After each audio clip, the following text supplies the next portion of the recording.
मैंने जनरल बाजवा को बहुत दफ़ा ये बात समझाई, लेकिन उन्हें ये बात समझ नहीं आती थी।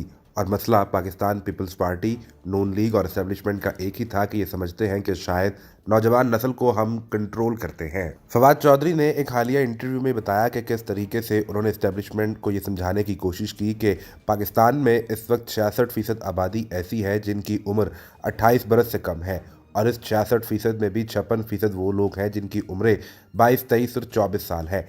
इन लोगों के पास इंटरनेट तक रसाई मौजूद है। ये किसी से डरते नहीं हैं, बल्कि जो बात इनके दिल में आए, जिसको ये ठीक समझते हैं, वही बात करते हैं। हमने किसी को पेड प्रमोशन पर नहीं रखा, बल्कि हर इलाके में ये बच्चे खुद ही काम कर रहे होते हैं।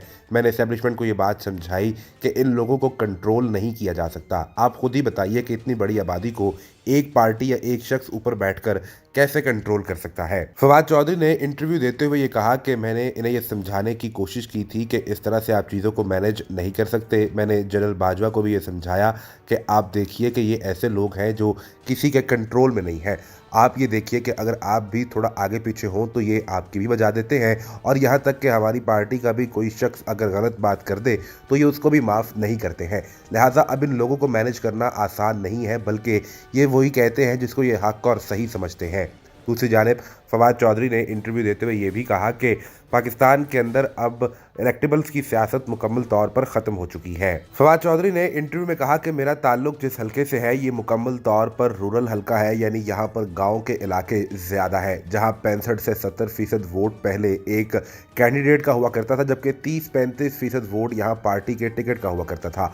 आप इलेक्टेबल तब्दील करते थे और पार्टी का वोट मुकम्मल तौर पर ख़त्म हो जाया करता था, लेकिन अब ऐसा होना मुमकिन नहीं है। हमने ये भी देखा है कि पंजाब के इन्हीं इलाकों के अंदर वो कैंडिडेट भी हार गए जो गुज़िश्ता कई दिहाइयों से यहाँ से जीतते हुए आ रहे थे। अब ये सियासतदानों को वोट नहीं देते, बल्कि ये अपनी सोच और समझ के मुताबिक जिसको सही समझते हैं, जिस नज़रिए को ठीक समझते हैं, उन्हें वोट देते हैं।